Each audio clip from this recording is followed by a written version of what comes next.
کرتے ہیں کہ آپ خیریت سے ہوں گے۔ ہماری دعا ہے کہ اللہ پاک آپ کو خیر و عافیت سے رکھے۔ پیارے دوستو، اگرچہ اسلام میں بلی حلال نہیں ہے، لیکن اس کو پاکیزہ اور طاہر حیوانات میں شمار کیا جاتا ہے۔ جو بلیاں کسی کی ملکیت نہ ہوں انہیں پالنے میں کوئی حرج نہیں۔ صحیح بخاری اور صحیح مسلم میں عبداللہ بن عمر سے حدیث ثابت ہے کہ رسول کریم صلی اللہ علیہ وسلم نے فرمایا، ایک عورت کو بلی کی وجہ سے عذاب دیا گیا۔ اس عورت نے بلی کو باندھ دیا حتیٰ کہ وہ مر گئی۔ وہ اسے نہ تو کھانے کے لیے کچھ دیتی اور نہ ہی پینے کے لیے، اور نہ ہی اسے چھوڑا کہ وہ زمین کے کیڑے مکوڑے کھائے، تو وہ عورت بلی کی وجہ سے آگ میں داخل ہو گئی۔ دوستو، آج کی ویڈیو میں ہم آپ کو یہ بتانے جا رہے ہیں کہ بلی کے بارے میں حضور اقدس صلی اللہ علیہ وسلم کا کیا فرمان ہے اور بلی کو پالنا کیسا ہے۔ اس کے علاوہ آپ کو بلیوں سے متعلق مزید معلومات بھی دیں گے۔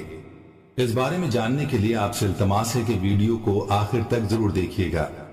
ہمارے پیارے دوستو، اگر آپ ہمارے چینل اسلامک ٹیچر کی ویڈیو پہلی بار دیکھ رہے ہیں اور ابھی تک آپ نے ہمارے چینل کو سبسکرائب نہیں کیا، تو ہماری آپ سے یہ گزارش ہے کہ آپ ہمارے چینل کو ضرور سبسکرائب کر لیں اور ساتھ ہی لگے بیل کے بٹن کو بھی پریس کر لیں، تاکہ آپ کے پاس فیوچر میں ہماری اپلوڈ ہونے والی مزید اسلامک اور معلوماتی ویڈیوز کا نوٹیفیکیشن بر وقت ملتا رہے۔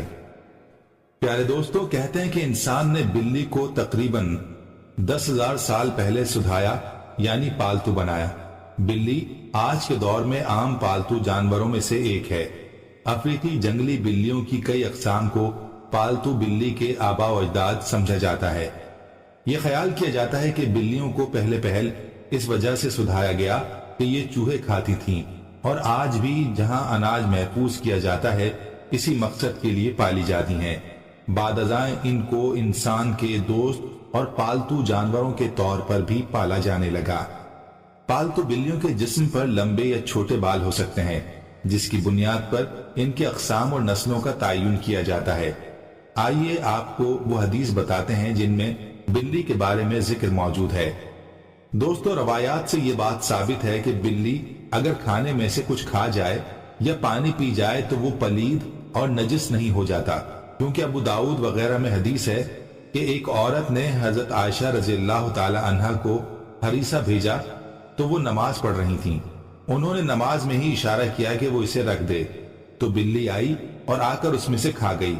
عائشہ رضی اللہ تعالی عنہا نے نماز کے بعد اسی جگہ سے ہریسہ کھایا جہاں سے بلی نے کھایا تھا، اور فرمایا، بلا شبہ رسول کریم صلی اللہ علیہ وسلم کا فرمان ہے، یہ بلی پلید اور نجس نہیں بلکہ یہ تو تم پر آنے جانے والیاں ہیں۔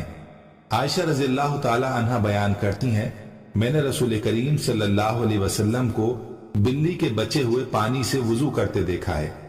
اسی طرح سے سنن ابن ماجہ اور امام بخاری رحمہ اللہ نے ایک روایت نقل کی ہے کہ کشبہ بن کعب بن مالک کی حدیث میں ہے کہ ابو قتادہ رضی اللہ تعالیٰ عنہ، یہ کشبہ کے سسر ہیں، ایک روز کشبہ کے پاس گھر آئے تو اس نے ان کے لیے ایک برتن میں وضو کے لیے پانی ڈالا تو ایک بلی آئی اور اسے پینا چاہا، تو ابو قتادہ رضی اللہ تعالیٰ عنہ نے برتن کو بلی کی جانب ٹیڑھا کر دیا تاکہ وہ پی لے۔ کشبہ کہتی ہیں، تو آپ رضی اللہ تعالیٰ عنہ نے دیکھا کہ میں انہیں دیکھے جا رہی ہوں، تو وہ کہنے لگے، میری بھتیجی، کیا تم اس سے تعجب کر رہی ہو؟ کشبہ کہتی ہیں، میں نے کہا جی ہاں۔ تو انہوں نے کہا، نبی کریم صلی اللہ علیہ وسلم نے فرمایا، یہ نجس نہیں بلکہ یہ تم پر آنے جانے والی ہیں۔ دوستو، جہاں تک گھر میں بلی پالنے کا سوال ہے تو اس بارے میں فقہا کا کہنا ہے کہ گھر میں بلی رکھی جا سکتی ہے۔ ایسا کرنے میں کوئی حرج نہیں، کیونکہ بلی موذی جانور نہیں اور نہ ہی نجس ہے۔ ہر ایک کو یہ معلوم ہے کہ اس میں کوئی نقصان نہیں، بلکہ بلی گھر میں رکھنا فائدہ مند ہے، اس لیے کہ یہ گھر میں پیدا ہونے والے کیڑے مکوڑے اور سانپ و چوہے کھا جاتی ہے، اور نجس اس لیے نہیں کہ حدیث میں نبی کریم صلی اللہ علیہ وسلم نے اس کے نجس نہ ہونے کا بتلا دیا ہے۔ دوستو، اس طرح ابو ہریرہ رضی اللہ تعالیٰ عنہ کا یہ نام ہی اسی لیے رکھا گیا کہ وہ بلیوں پر رحم کرتے اور انہیں پالتے تھے، حتیٰ کہ وہ اس کنیت کے ساتھ ہی مشہور ہو گئے اور لوگ ان کا اصل نام ہی بھول گئے، حتیٰ کہ علماء کرام کا ان کے نام میں اتنا اختلاف ہوا کہ اس میں 30 کے قریب اقوال ہیں۔ تو دوستو اگر ابو ہریرہ رضی اللہ تعالیٰ عنہ جیسے جلیل القدر صحابی رسول صلی اللہ علیہ وسلم کا بلیاں پالنا ثابت ہے اور آپ صلی اللہ علیہ وسلم نے اسے نجس نہیں کہا، تو اس سے یہ معلوم ہوا کہ گھر میں بلی پالنا جائز ہے۔ جو لوگ اس کا شوق رکھتے ہیں وہ درست ہے، لیکن یہ خیال رکھا جائے کہ جب بلی پالی جائے تو اس کی خوراک کا اور باقی ضروریات کا پورا خیال رکھا جائے اور اس کو کسی قسم کی ایذا اور تکلیف نہ دی جائے۔ دوستو آپ کو گھر میں بلی پالنے کا ایک اور فائدہ بھی بتاتے ہیں جو کہ ماہرین نے بیان کیا ہے۔ ماہرین کے مطابق بلیوں کو انسانی لمس بے حد پسند ہوتا ہے اور انسان بھی اس سے محظوظ ہوتا ہے، اس لیے چاہیے کہ پالتو بلی کو اپنے ساتھ لپٹا کر بٹھایا اور سلایا جائے۔ یہ نہ صرف آپ کی بلی کو خوش کرے گا بلکہ آپ کو ڈپریشن سے بھی نجات دلائے گا، لہٰذا آپ بلی کو اپنا ڈپریشن کم کرنے کی غرض سے بھی پال سکتے ہیں۔ آئیے اب آپ کو بلیوں کے بارے میں کچھ مفید اور مزید دلچسپ معلومات بھی بتائے دیتے ہیں جو کہ ماہرین کے تجربات کی بنیاد پر سامنے آئی ہے۔ یہ معلومات سب کے لیے دلچسپ اور حیرت انگیز ہے، لیکن خاص طور پر ان لوگوں کے لیے زیادہ مفید ہے جنہوں نے بلی پال رکھی ہے اور اس کا شوق رکھتے ہیں۔ دوستو ماہرین کے مطابق بلیوں کی اوسط عمر 13 سے 17 سال ہوتی ہے، مگر اکثر بلیاں 20 سال کی عمر تک پہنچ جاتی ہیں۔ دو بلیاں آپس میں کبھی بھی میاؤں کر کے بات نہیں کرتی، تو جب بھی آپ کی بلی میاؤں کرے جان لیں کہ وہ آپ سے مخاطب ہے۔ دوستو بلیوں کی مونچھوں کے بارے میں آپ کو کچھ دلچسپ باتیں بتاتے ہیں۔ ان کے متعلق ایک عام تاثر پایا جاتا ہے کہ ان مونچھوں کے ذریعے بلیاں اپنا توازن برقرار رکھتی ہیں، بالکل اسی طرح جیسے اکثر سینگوں والے جانوروں کے سینگوں کے متعلق یہی تاثر پایا جاتا ہے۔ تاہم ماہرین کا کہنا ہے کہ یہ تاثر سراسر غلط ہے۔ بلیوں کی مونچھوں کا اس کے جسمانی توازن کے ساتھ کوئی تعلق نہیں۔ ماہرین کا کہنا ہے کہ بلیوں کی مونچھیں دراصل ایک سینسر کا کام کرتی ہیں۔ یہ فاصلے، جگہ اور مختلف اشیاء کے سائز کا پتہ لگاتی اور بلی کو اس سے آگاہ کرتی ہیں۔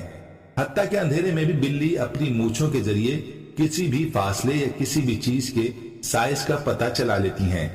رپورٹ کے مطابق بلی کی مونچھیں تنگ جگہوں، مثال کے طور پر چوہوں کے بل وغیرہ کے سوراخ کی چوڑائی کا بھی اندازہ لگاتی ہیں۔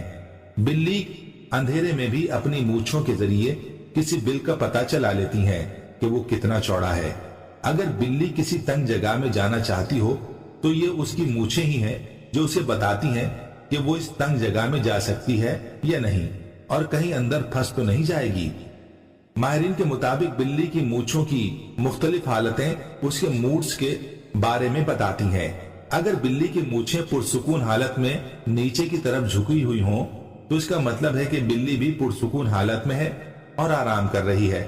اگر بلی کی مونچھیں دونوں اطراف میں تنی ہوئی ہوں تو اس کا مطلب ہے کہ بلی دفاعی پوزیشن میں ہے، وہ بہت غصے میں ہے یا کسی چیز سے ڈری ہوئی ہے۔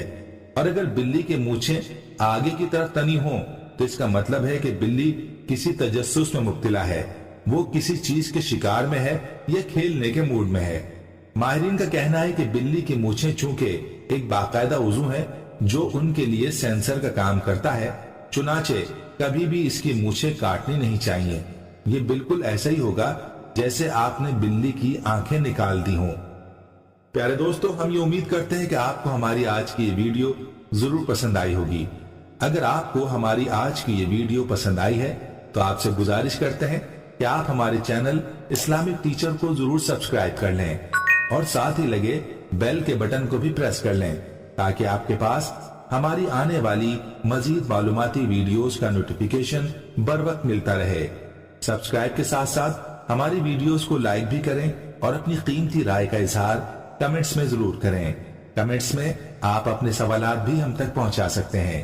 اللہ تعالیٰ آپ کو اپنے حفظ و امان میں رکھے، آمین۔